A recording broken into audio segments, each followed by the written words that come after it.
Hola, mi gente. Well, I think we all know by now I'm Mexican American, and I mean, like any other typical Mexican, I love aguas frescas. If you're from Mexico or come from Mexican parents and have ever tasted one of these refreshing drinks made out of pure fruit juice with no added sugar, then you know they're basically liquid sunshine in a bottle. There's nothing more refreshing. But here's the problem. I don't live in Mexico. And when you're thousands of miles away from home, it's nearly impossible to find authentic aguas frescas unless you make them yourself, which I have done so. But I feel like my dad makes them much better than I do. But he no me chiquea. You know, he doesn't make them as often as I would like. But what if there was an easier way? What if there was aguas frescas in a can? Well, that's where Erin Pontel, and I'm so sorry if I'm butchering your name, Erin, and Kayla Castañeda come in. They have created Agua Bonita, which is exactly what it sounds like. Delicious aguas frescas from all over Mexico, packed into cans that are perfect for taking on the go, even if your destination is thousands of miles away from Mexico. I had the chance to sit and chat with Kayla about what makes their products so special and how she came up with the idea for Agua Bonita. So let's go ahead and welcome Kayla Castañeda.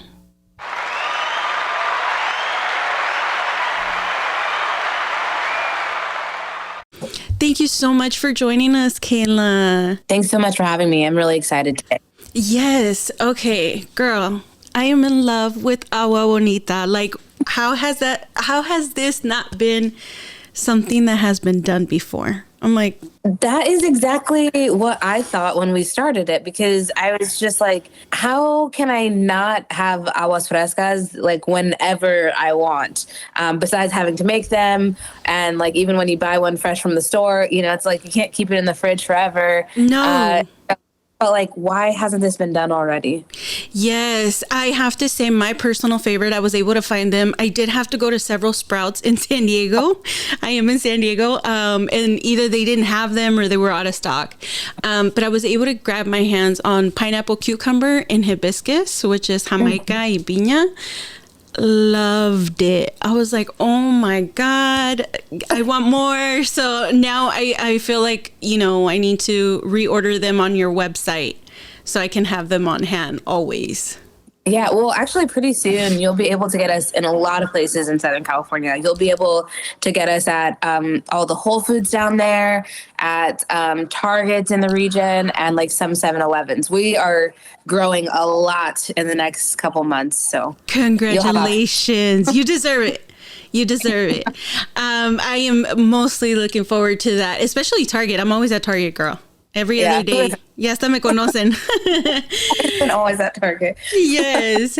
So I just want to make sure I did some digging about you, and I want to make sure I have this right. So you did create Agua Bonita with Erin Pontel. Mm-hmm. I don't know if I'm pronouncing her name right. Yeah, so Erin helped launch, and now she's working as an advisor for the company. So she had a really big influence at the beginning of our journey, and she's been here to help along the way. I love that. I think I also look up to you because in an interview, I did see that you mentioned, you know, they asked you how it felt starting a business during the pandemic. And I just want to read your answer. You said the only thing that we would have missed out on is the opportunity to pursue something like this. I don't have that fear in my heart of like failure. It was just more like, this is the time when inspiration strikes you, and to move forward with what you feel called to do. Girl, who helps you believe in yourself the most? You have this confidence and you radiate this confidence in Agua Bonita. I want to know who's behind that. How did you get that mentality? You know, I was just talking about this a little bit yesterday. A lot of that comes from my family, because even though we had very like humble means, my family never said that any of my ideas were too crazy, or that like I wasn't able to accomplish any of them. And so I think my parents in particular, my grandparents in particular, even if my idea was just like way larger than life, they're just like, yes, you could do it. Like, That's yeah, you could do it. amazing. And you don't find that a lot in Mexican households. Yeah. So I have to give a lot to them, because some of the ideas, even now, that probably come out of my mouth seem just like so much larger than life. And they've just given me the confidence to think that I can do it. And I think that's half the battle, is thinking that you can do it. It's all about the mindset, I feel, when you start a business. I admire that of you a lot. Trust me, as a Latina, I'm like, wow, because I didn't grow up hearing that. So every time my mind is working and thinking about ideas, I always second guess myself. I have imposter syndrome big time. So to find out that you don't have that and you have that confidence, that is such an inspiration to me. Now, I do see that you did grow up, and your grandfather was actually working in the farms, correct? Like the fruit farms. Yeah, actually, so I'm the first generation in my family that has not had to pick in the fields. And so my grandpa, a lot of his early life, he was a migrant farm worker. He picked fruit in the fields. As he got older, he served in the military and then came back as a tradesman, because he actually went overseas. He went to Germany, came back as a tradesman. But I think just having those roots never really left, right? So even during the summers and things, he would go help his in-laws, and my dad would go along and pick and things like that. So I fortunately have not had to pick, but I have seen the influence of having those roots, how they have shaped, our family history and the trajectory of my life, really. Yes. And that's what I wanted to kind of dig into and see, seeing the hard work that they put into it, because that's not an easy occupation to do. Growing up, what do you think it taught you the most? Probably just appreciation for a lot of things.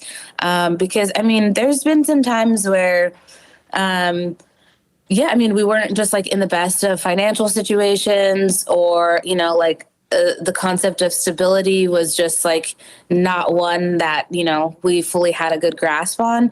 So I think it just like makes you appreciate like very basic things a lot more. And it's also why like we have a 1% back program where we help migrant farm workers through like nonprofits. And it just gives you this lens of like, there's this whole community doing very essential work that is not provided with like essential things. Yes. And so, yeah, I think it's just influenced a lot and given a sense of appreciation for a lot of things. Oh my God. I'm so glad that you touched on that, because I was going to touch on that. You give 1% back. And many might say, well, that's not a lot, or, why even? But the fact, you're starting up. The fact that you started in the pandemic, girl, wow. And to see how far you've come in such little time is very inspirational. So Thank you. Growing up, what did you want to be? What was your profession to be? Or what did you dream of being? I honestly always thought that I would own my own business. You just knew. I didn't know what it would be. But I think I probably was always just a little bit bossy, because I'm the oldest child and I have nothing but younger brothers. And so I really knew that like, I always wanted my ideas to be like heard and to feel validated in that way. And so I really did always think that. But I thought maybe like it would be in sports, because my family is really active in sports and things like that, or maybe in PR, because I love like the storytelling aspect of brands and helping like that. But I fell in love with like food and beverage, and so it's where I landed. Wow. Well, and what keeps you connected to your inner child today? What keeps me connected to my inner child today? The actual children around here. um, there's like a ton of kids. All over our house. My brothers all have kids. Like I am the oldest of like 20 cousins, so I always have like a baby on my hips. Wow. Oh my Like goodness. old, you know. So I don't think my inner child is like too far away, because there's just kids all over the place. So yeah. That's a great answer. And how has, speaking about your family, how has your family reacted to your success? I know, you mentioned that they've always been supportive, but to see how far you've come, maybe they were just always like, yeah, you can do it, but never really truly believed it. Or Yeah, did they? They've been all hands on deck since like day one. So even I remember like our first Cinco de Mayo, with product, I was doing a pitch competition at the time, and it was like, what we offered was like, if you vote for us, we'll give you a free 4-pack. And we were doing just direct to consumer at the time because it was COVID, and we got a lot of votes. And that meant we had a lot of packages. And so like my family came all over to my house, helped me pack things up, like go deliver things, like drop stuff out at UPS. So they've always been like all hands on deck since day one. And now a couple of my family members like work with the brand full time. So we're not a family owned business, but there's a lot of my family's influence in like every part of the business. And at first I think they were just like, okay, what are you up to? Like what is this thing, and then now they're just like super excited. Like my brother sent me like a TikTok video the other day, like, hey, we should do this for our drinks, so that way people can know like how much better ours are and stuff like that. And so I think there's like a very like a big feeling of like communal ownership over like making this dream happen. That's beautiful. That's beautiful, because if one of us wins, we all win. So that's beautiful. And, the way that you guys have been promoting and have been getting the word out there, it seems so generic to me. Is that on purpose? Like, I feel like you guys are growing organically. Yeah, I mean, we see that like authentic and organic growth is just always more valuable. So like, I think at one point we ran some like digital ads, and when I would post on Instagram or LinkedIn, I would outperform our paid ads, and I think it just is because we're building a community that like really cares and really understands versus, like, I don't know, when you're paying for ad placement, there's a lot of testing that needs to go on. And so for us, like the real return on our investment is like building organically and authentically. And I love that. I love that, because I do feel part of a community. Yeah. I love it. And I knew it was such a good product because even my parents loved it. And my parents are hard to please. Oh my gosh. I mean, I remember when my in-laws, because they still live in Mexico right now, and like they came over to visit, and when I was like having my mother and father-in-law try our drinks for the first time, I was very like, oh, I don't know what they're gonna say, what I mean? But they love them, and so that was nice. But there's always that bit, especially like with the changes in generation, where yes, yes. What is this? You know what I mean? And yeah, so it was nerve-wracking, but it turned out okay. No, yeah, my parents, I was like, please try this, because my dad is the one actually that would always make aguas frescas in our house. And I love his aguas frescas, especialmente Jamaica. That's why Jamaica is one of my favorites. And so when he tried it, I was nervous, but I was like, I think he's going to like it. And then he was like, wow, this is pretty good. And I was like, it's 50% juice, like natural juices, like, yeah. You don't see that out there because you do have competitors in that space, and I've seen your competitors. I don't really want to name them because I think it's not necessary, but there was a big company. I don't know if we can go into this a little bit, because I love the way that you stayed transparent with us the customers about it. And in a way, that's what helped me like even root for you even more, because you don't see that transparency. But in March of 2022, you had a big company seal your marketing and use the AF, which I love, by the way. Very clever word in a similar beverage and target audience, which was us Latinos. How, how did that affect, and, where is that at now? Did they ever come back and apologize to you?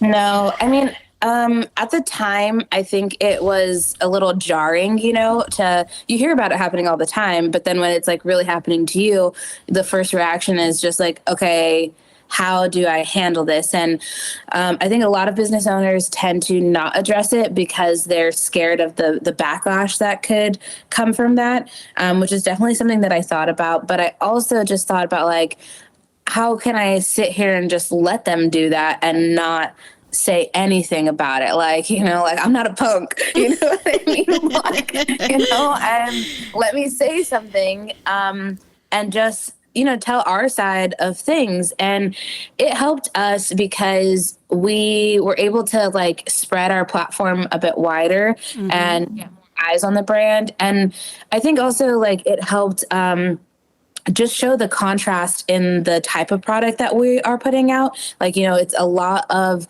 fruit, real fruit, like no artificial ingredients, no high fructose corn syrup, no artificial colorings, nothing like that. So I think in the big picture, it helped us because it elevated us to like a premium position in the category. Yes.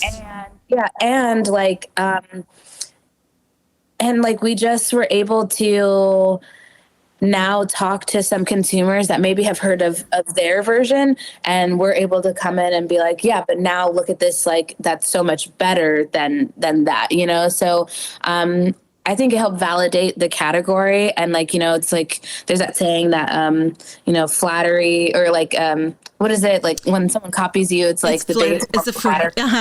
And so I think like for us, that's just like how we kind of have to look at it now, is just like we had an idea worth replicating. So that means that we're onto something, and if you are the one that's being copied, the people that are copying you are always going to be 2 steps behind. Yes. And to be honest with you, as a consumer, I have to say, I haven't even touched their beverage. Thank you. I didn't. It made me want to buy Agua Bonita even more. Because, to see the difference and to see the ingredients. And I feel like we're kind of, as a society, going into a place where, one, we're building community. Like finally, the Latinos are coming up and saying we're here to stay. One, and we're really valuing, our culture and where we come from. But then also, two, people are looking more into the ingredients that they're taking and putting into their bodies. And they're really looking out for those big sharks that are literally just poisoning us. And I have to say, I've never tried their drinks, but I have to say, Agua Bonita, I can't imagine something being better. Thank you. Thank you. Simple. That's a very big compliment. I appreciate that. And I think, some of the biggest hurdles that we had come across when we were formulating and deciding the route that we wanted to go with like a better for you version was around like, will our community like accept this, but when we start thinking about it, it's like, okay, diabetes like disproportionately affects Latino communities, and like, yes, we're a premium product, but that means the more we sell, the more money we can reinvest into our communities because of our give back programs. And like, we're doing things in a way that like our ancestors have done them. Like, it was a no-brainer to really like double down on the direction that we were going in. You just gave me goosebumps. Like, you literally just gave me goosebumps. Yes, 100% and all of that. Now, and I know you're confident, girl, but I want you to be honest with us, okay? Is there a part of your personality or of anything that you judge harshly or you're hard on yourself for? Yeah, I mean, I don't know how you can have a consumer product and not feel insecure to some extent, right? Because like taste is so like varies, right? And or like it varies so widely. And so there's gonna be people that just don't like your stuff, you know, and like there's some people that when our TikTok addressing everything, you know, there'd be people like, oh, she's so stupid, like she's so dumb, like why did she like you know, give, like why did she have her idea in such a public space? But like you, or like, oh, or why didn't they copyright things and stuff? And like I have to like remind myself that like those people saying those things don't understand the way that the industry works, and that like our product also isn't going to be for everyone. It's for the people who it's for. But like those kinds of criticisms are really hard to take sometimes, you know? And so it's kind of like, okay, we're going to get a social media manager, you know? That is the best route, girl. Yeah. To cancel all that noise. Yeah, you know, like don't tell me what people are saying unless it's good. You know what I mean? Or like unless it's a huge issue or something like that. But yeah, I mean it's hard, and especially, you know, like when you have so much of your community and your family and all that kind of stuff, it gets hard to like separate things. So like the wins feel amazing, but sometimes like those losses, it's hard not to take them personally. I mean, this is your baby. Yeah. This is your baby. Like, and you know, I used to never understand that term until I turned into a mom. And now it's like, oh my God, it is, because you try to protect your child from everything, but you realize that the world is what the world is. So I'm glad that you have a social media manager. Yeah. And apart from that, you know, I just feel like, and I've said this before with other business owners, I feel like the people that sit there and say negative things on comments have nothing better else to do with their life. And so that, you know, they just nitpick what they wish they could be doing. Yeah, I mean, my stance on it is just like, okay, like move on. Okay. Yeah, like I mean, like I can't do anything to change your mind, and like I am not gonna. So just like, okay, cool. Have a good day. I love it. I love it. And girl, yeah, I mean, Agua Bonita has made so many, you know, you guys are rising, and I feel like you guys are not even hitting your peak yet. Like there's so much more to do and to go with Agua Bonita. If for the listeners, if you guys go onto their website, which I thought I had the website, but it's actually drinkaguabonita.com. Get the variety pack so you can taste all the flavors depending on your palate. And I hope you guys enjoy all of them, because I enjoy all of them. But my two favorite are the pineapple and the Jamaica. But yeah, so go ahead and get the variety packet. But other than that, I wanted to know, girl, is it true that you have two really big investors? Yeah, I mean, we have a couple of big investors. Are you talking about like anyone in particular? Yeah. Can I say names? Yeah. Uh-huh. Yeah. So I know the company, and I'm so sorry if I missed. Yes, yep. Girl, that is huge. Yeah, that was a big one. We got an investment from Conviviality Ventures, which is the venture arm of Pernod Ricard. And for anyone that doesn't know, Pernod Ricard, they own like Beefeater, I think Fireball, like just all these really recognizable Kahlua liqueur. Yeah, Kahlua. Yeah. We're one of the earliest investment that they've ever made into a company. And so, yeah, that was a big win for us, for sure. For sure. Oh, congratulations. When I read that, I was like, yes, because I've never seen that for a brand, and for it being so close to home, because usually when there's big wins like that, it's usually bigger companies. They never believe on the little people. So to know, like I said, when one of us wins, I feel like we all win. So yeah, I feel so proud, Kayla. Like, I know we don't know each other, but I'm just super proud, and I'm cheering on for you. And then your second investment, which I was like, is this like a rumor? Share?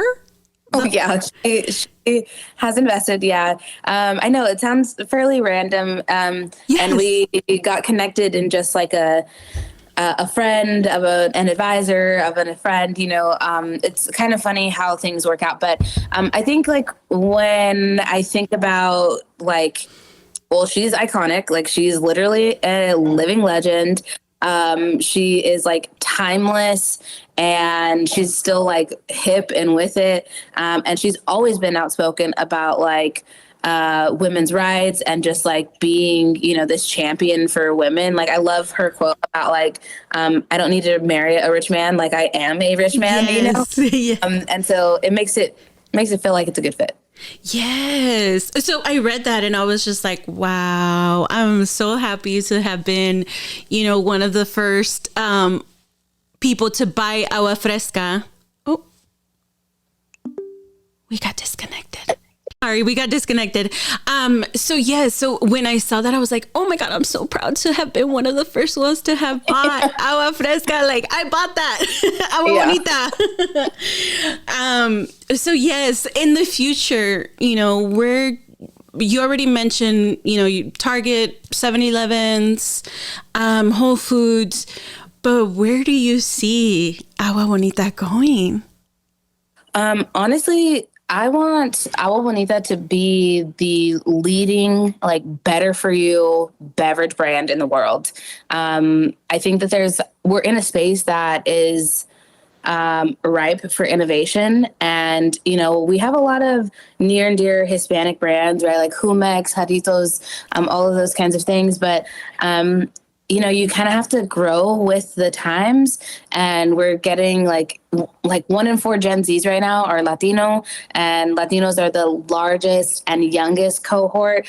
And like times are shifting. So like when people ask me like, oh, you're talking to the Latino consumer, I'm like, yeah, but it's not like my grandma or, like it's not, and like, it's not who you think it is, you know what I mean? It's like the high school kids, and, all the TikTokers and stuff. It's like your idea of who Latinos are is not who they are today, and so I think like we have a space to grow with everyone into a much bigger brand.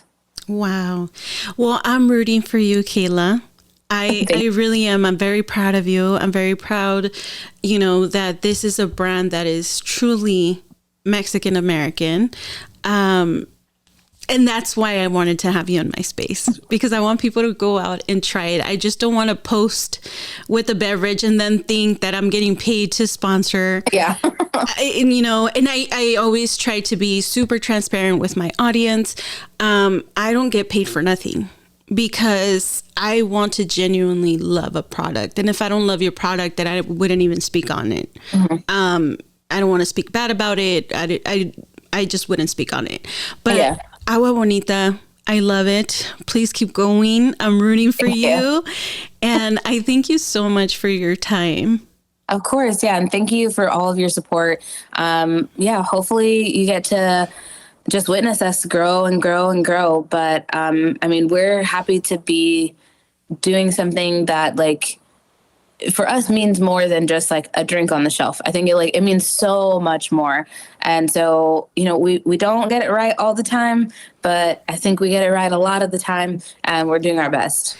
And like you said, it's a community, because I do feel part like a community, and to see you on the shelves.